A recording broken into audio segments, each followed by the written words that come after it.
Open area से आतंकी भी जा रहे हैं। हर्षल उनका जो वेपन है वो रिलोड पे आया और सेफली आतंकी वो एक रिज के कवर में पहुंच गए। एक ही ओपी उन्होंने दूसरी तरफ रेडरॉक्स को डाउन किया और टीम मिथ 7वें पायदान पे अभी हमें इस लॉबी में वो देखने को मिल रहा है। 94 पॉइंट्स। ये मुकाबला इंपॉर्टेंट है टीम मिथ के लिए। डैडी वो ग्रेनेड के साथ यहाँ पे मौजूद है। ओपी वो आगे बढ़े और टीम मिथ इस मुकाबले में वो एक भी अंक लेकर के नहीं जा पाए और ये बड़ा सेटबैक साबित हो सकता है। 94 के साथ उन्होंने शुरुआत जरूर करी बट दूसरी तरफ Meta Ninja team God like की मुश्किलें बढ़ाते हुए काफी अच्छे नॉक्स निकाले जा चुके हैं। स्पावर जो सबसे अच्छे फॉर्म में चल रहे थे उनके लिए दिक्कतों का विषय। जॉनथन बहुत ज्यादा ओपन हुए, उन्हें भी डैमेज दिया गया। एडमिनो उनके साथ साथ आगे बढ़ रहे हैं बट रोमन बैकलाइन से वो आ चुके हैं। कल की फाइट आप भूले नहीं होंगे अभी तक, लेकिन एक बार फिर से याद दिलाने की कोशिश। रोमन शॉट जरूर लिया गया लेकिन उनके ऊपर भी काउंटर। एडमिनो आखिरी खिलाड़ी यहाँ पे रहने वाले, स्मोक का उपयोग करके वो रिवाइवल वहां पे देना चाहेंगे बैकलाइन से। अभी भी वो शॉट जाते हुए रखने के पास एक बहुत बड़ी अपॉर्चुनिटी कि यहाँ पे वो फाइनल फाइट की तरफ जाए और गॉडलाइक की मुश्किलें पूरे तरीके से बढ़ा के जाएं। जी हाँ, अभी भी शॉट दिए जा रहे हैं लेवाई के द्वारा सर्कल का लगभग सेंट्रल एरिया और लविश वो व्हीकल लेकर के आगे बढ़ भी चुके हैं। एडमिन उनको ही पता है कि जॉनथन को वहां पे रिवाइव दे पाना उतना आसान रहेगा नहीं और जॉनथन का जो फिनिश कंफर्मेशन है वो लविश के खाते में जाता हुआ व्हाइट टाइगर वो दूसरी साइड से गॉडलाइक की मुश्किलें बढ़ा रहे हैं और ऐसे में सर्वाइवल वो सच में बहुत मुश्किल रहेगा। एडमिनो वो जैसे ही वहां जाएंगे व्हाइट टाइगर वो 1v1 की बैटल और वहां पर वो विजयी हुए। टीम गॉडलाइक मात्र एक अंक जो वो निकाल पाए इस मुकाबले से। और यही हम बात कर रहे थे कि जितनी भी टॉप नेबुला वो परेशानी खड़ी कर सकते हैं मल्टीपल टीम्स के लिए, पर यहां उनके पास मौका है कि अपने आप को वो टॉप 8 के अंदर पहुंचा पाए। पर सिनवे थोड़ी देर पहले हमने एलईएफपी को परेशान करते हुए देखा और अब बारी आ चुकी है टीम गॉडलाइक की। देखना इंपॉर्टेंट है कि क्या जो ओपनिंग है वो यहां पर निकाली जा सकती है। टीम सिनवे वो तो फाइट लेना चाहते हैं व्हीकल लेकर के, वो थोड़ा प्रेशर भी क्रिएट करना चाहते हैं। मोक्ष वो आगे बढ़े। चलिए रिवाइवल वहां पर एग्जीक्यूट हो चुका है बट ग्रेनेड के साथ एक और नॉक्स पावर वो इस बार डाउन किए जाएंगे। रेक्स बॉय अपनी टीम का ये एमवीपी खिलाड़ी बट अब मोक्ष उनके ऊपर पलट पा रहा है। जॉनथन वो आगे बढ़े, डीपी के साथ एक बढ़िया नॉक उन्होंने यहां पर निकाला। फिनिश कंफर्मेशन वो भी इंस्टेंटली निकालना चाहते बट वो जो लूट की कमी है वो देखने को मिल रही है। टीम सिनवे शायद उनके पास इनफ ग्रेनेड वो मौजूद नहीं। वही दूसरी तरफ फ्यूरी उन्होंने गाड़ी उठाई है, थोड़ा ऑफ एंगल बनाने की कोशिश या फिर यहां से निकलने का जो प्लान है वो गॉडलाइक के द्वारा बनाया जा रहा है। पर चलिए यहां से निकलने में समझदारी गॉडलाइक की टीम ने समझी है। एडमिनो वो पीछे रह गए, जॉनथन गाड़ी में उनको बिठाएंगे। टीम गॉडलाइक शुरुआत उनके लिए मैं अभी भी मानूंगा कि शानदार हुई है। वो एक फ्रैग निकाला, अननेसेसरी फाइट उन्होंने ओपन में लेना सही नहीं समझा और ये वो रणनीति है जिससे आप अपनी टीम को आगे तक पहुंचा सकते हैं। पर अभी नेबुला के बहुत ज्यादा करीब और इसका फायदा गॉडलाइक जरूर उठा सकती है कि अगर वो थर्ड पार्टी करना चाहे। पर नहीं, गॉडलाइक उनका एक अलग प्लान बनने वाला है। चारों खिलाड़ी गाड़ी के अंदर जाने की कोशिश करते हुए शैडो उन्होंने स्पॉट के डैमेज देने की कोशिश करी पर वो डैमेज कनेक्ट नहीं हुआ। गॉडलाइक वो चारों प्लेयर्स एक गाड़ी के अंदर बैठे वो सीधा निकलने की कोशिश करते हुए व्हाइट टाइगर उन्होंने देख लिया पर अपोलो वो इस पावर के द्वारा डाउन कर दिए गए। जॉनथन वो भी यहाँ पर डाउन हो गए और नेबुला वो आए यहाँ पर थर्ड पार्टी करने के लिए मान्य, उन्होंने फिनिक्स को डाउन किया है। पर गॉडलाइक वो सैंडविच हो गए क्योंकि फिनिक्स उनका भी प्रहार आया और इस मुकाबले में गॉडलाइक उन्होंने एक सिंगल फ्रैग निकाला है और एलिमिनेशन हुआ इस मुकाबले से।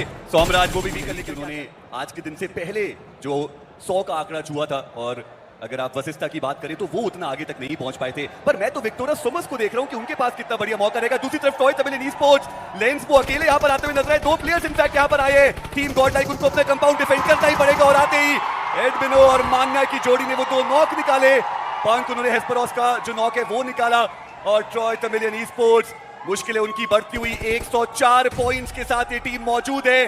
पर इस मुकाबले में बिना इंटेल के सर्कल के अंदर आना बहुत महंगा पड़ा इनको। क्या ऐसे समय पे इस तरीके का स्लैमिन किसी भी प्रकार से बनता है? ट्रॉय तमिलियन आप ऐसी गलती कैसे कर सकते हैं? देखिए गॉडलाइक वो लोअर ग्राउंड पे है, मतलब नॉनेक्स तो मौका भी बना सकती है कि वो इन अंकों को अपने नाम करे। मान्या वो आगे गए, हालांकि इन सब के दौरान आरएनटीएक्स वो सदन एंड से सर्कल के अंदर एंट्री कर जाती है। थंडर की तरफ से टीम तमलास के एम गॉड का कंफर्मेशन, मात्र 7 टीम थंडर की इंफॉर्मेशन ली। समझ में आया कि नेट डालने से वैल्यू निकल सकती है। राइट साइड से उनके ऊपर शॉट दूसरी टीम ने दिए, कोशिश जरूर यहां पर देखने को मिलती हुई। आर्थर के ऊपर वो इंपैक्ट देखने को मिला, हालांकि नॉक अभी तक नहीं बट विक्टोरियस समस वो भी उसी एरिया में आते हुए नॉनेक्स वो सैंडविच हो सकती है। देखिए वैनगार्ड वो भी वहां पर शॉट दे सकते हैं, वशिष्ठा ई-स्पोर्ट वो भी शॉट दे सकते हैं। बीस्ट उन्होंने जॉनथन को डाउन किया। टीम गॉडलाइक पूरी तरीके से मुश्किलों में वो ग्रेनेड कंफर्मेशन लेकर के जाएगा। नॉनेक्स के आर्थर वो मुश्किलें बढ़ा रहे। टीम गॉडलाइक की जो 3 प्लेयर बचते हैं वो भी एजेस पे मौजूद है। एचपी उनकी ऑलरेडी कम और यहां से बिल्कुल एज का एरिया उनके पास मौजूद रहेगा। एडमिनो वो भी डाउन देखने को मिल रहे बट इस पावर सर्कल में पहुंचते ही ड्रीम्स के ऊपर एक नॉक जरूर निकाला गया बट बीस्ट उन्होंने मान्या को डाउन किया और एक बार फिर से सारी जिम्मेदारी इस पावर के कंधों पे। नॉनेक्स के प्लेयर अभी भी अपनी मैन पावर के साथ है बट विक्टोरियस समझ अब धीरे धीरे आगे बढ़ रही है उस जगह पर। नॉनेक्स के ऊपर वो पुश करते हुए नजर आए। एनोनिमस उस एरिया पर, वेनगार्ड वो भी इंटरेस्टेड है इस पावर के बहुत ज्यादा करीब। ये नेड टॉस करके वो आगे की तरफ गया। दूसरी तरफ वसिस्टा ई-स्पोर्ट्स के 20 नॉनिक्स के आईजीएल को नॉक किया गया, बट शायद वो कंफर्मेशन जी नहीं, वो कंफर्मेशन तो वसिस्टा के पास ही गया। पर अभी भी विक्टोरस समर्स वो फिनिशेस निकालना जानते हैं। स्कैरी जॉर्ड उन्होंने फेम को डाउन किया। नॉनिक्स की मुश्किलें लगातार बढ़ाने की कोशिश, बट रैपिडो उनका एक ग्रेनेड वेनम वो भी डाउन किए गए। इस पावर उनके करीब एक और ग्रेनेड जाता हुआ, बट वैनगार्ड उन्होंने भी वहां पे साथ दिया है विक्टोरस समर्स का। इस मुकाबले में 2 ही फिनिशेस जरूर आए, बट विक्टोरस समर्स अभी भी वो यहां से बड़ा मुकाबला निकाल सकते हैं। वेनम वो डाउन, पर टीम सोल वो कहर बन के बरपने वाले हैं अब टीम विक्टोरस समर्स के ऊपर। 2 प्लेयर्स वहां पे डाउन हो गए। गॉब्लिन थोड़े ओपन एरियाज में, पलटवार वो स्कैरी जॉर्ड के द्वारा, और विक्टोरस समर्स बचती है सिर्फ 2 प्लेयर्स के साथ। और साथ ही साथ इस पावर उनका भी समापन इस मुकाबले से गॉडलाइक मात्र 3 अंक। एक प्लेसमेंट पॉइंट और उसके साथ साथ आप कह सकते हैं कि 2 जोन अगर थोड़ा नीचे आता है तो यहाँ पे वो जो प्लेयर ऊपर है वो वापस नीचे आ जाएंगे। बट क्या ये प्रेडिक्शन काम करेगी? अभी भी चेंजेस किए जा रहे हैं अपनी रोटेशन के अंदर, बिकॉज टीम तमिलास, देखिए स्ट्रैटेजी तो टीम तमिलास की भी यही होती है कि जल्दी से जल्दी जाइए और जोन का सेंटर अपनाइए। बट ये क्या हो गया? इस पावर इस सबसे इंपॉर्टेंट मैच के अंदर आप अपने सबसे इंपॉर्टेंट खिलाड़ी को नहीं गंवाना चाहते। टीम गॉडलाइक, क्या वो कोशिश कर भी सकते हैं इस पावर को बचाने की? यहाँ से बहुत मुश्किल। मिनी मैप में उनके जो 3 प्लेयर है उनकी आप रोटेशन देखिए। टीम गॉडलाइक उनको घेरने की पूरी कोशिश करी जा रही है। पावर थोड़ा डैमेज वापस उनको पड़ता हुआ, अगेन वहां पर एम गॉड के द्वारा वो डैमेज दिया गया। अब देखिए वो रिवाइवल संभव नहीं होने वाला, और आप इतना बड़ा रिस्क लेना भी नहीं चाहेंगे जहां एक प्लेयर के बदले आप दूसरा प्लेयर भी गवा दें। थी कि आप एक स्प्लिट लेंगे, लेकिन नो, जैसे ही टीम को देखा वो स्प्लिट तोड़ा। बट मान्या ये सबसे बड़ा रिस्क, और जैसा मैंने कहा अपनी टीम के सबसे इंपॉर्टेंट खिलाड़ी को बचाने के लिए कोशिश तो करनी बनती है। मान्या द मैजिशियन एक मैजिकल सेव की तरफ बढ़ते हुए, बट क्या इस पावर बच पाएंगे? जी हाँ, उनका रिवाइवल हो रहा है। मेजी मान्या है तो मुमकिन है। देखिए रिवाइवल वो तो मुमकिन हो पाया, पर अब ये 2 प्लेयर वो ऊपरी सतह पर किस तरीके से जाने वाले हैं, क्योंकि गाड़ी तो जा चुकी है पानी के अंदर, और रीपर उन्होंने भी सामने से आते हुए प्लेयर को स्पॉट किया है। इस पावर वहां पर वो जो अपना रिवाइवल है वो तो एग्जीक्यूट करा पाए, पर साथ ही साथ वो जो हीलिंग्स है उसे वो लगाने की कोशिश करने वाले, पर एम गॉड उन्होंने मान्या को डाउन कर दिया। गॉडलाइक एक बार फिर से बैकफुट पर जाने वाले। रीपर उन्होंने मान्या को जो फ्रैग था उसे भी कंफर्म कर दिया। मुश्किलें बहुत है, बट जोनाथन यहाँ पे है, वो नेट भी उनके पास है। डैमेज दिया उस नेट ने। ये इस टूर्नामेंट का गॉडलाइक के लिए सबसे इंपॉर्टेंट डिफेंस है। क्या एडमिनो और जोनाथन इस कंपाउंड को डिफेंड कर पाएंगे? एम गॉड वहीं पे, एडमिनो वहां पे आए, वो नेट का डैमेज भी उनके ऊपर पड़ा। इस पावर वो दूसरी जगह पे है, बट वो हेल्प नहीं कर सकते। जोनाथन भी डाउन। एडमिनो इस खिलाड़ी के कंधे पे अब पूरी जिम्मेदारी। वो नेट कनेक्शन बना भी, क्या एडमिनो क्लच कर सकते हैं?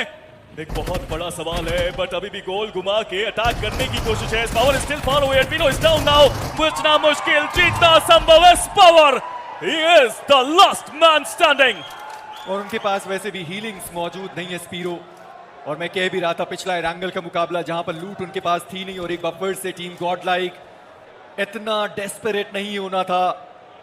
और जैसे मैं कह भी रहा हूं, लूट वहां पर उनके पास वैसे भी नहीं, और एस्पावर आखिरी खिलाड़ी बचा हुआ है। टीम तामिलास वैसे भी उनके पास खोने को कुछ है नहीं, और अगर एस्पावर यहां पर एलिमिनेट हुए तो फिर ये दोनों ही टीम सर्वाइवल स्टेज में एक बार फिर से आमने सामने आपको दिखाई देंगी। पहली टीम थी, थोड़ा डैमेज देने की कोशिश करी जाएगी, पर एस्पावर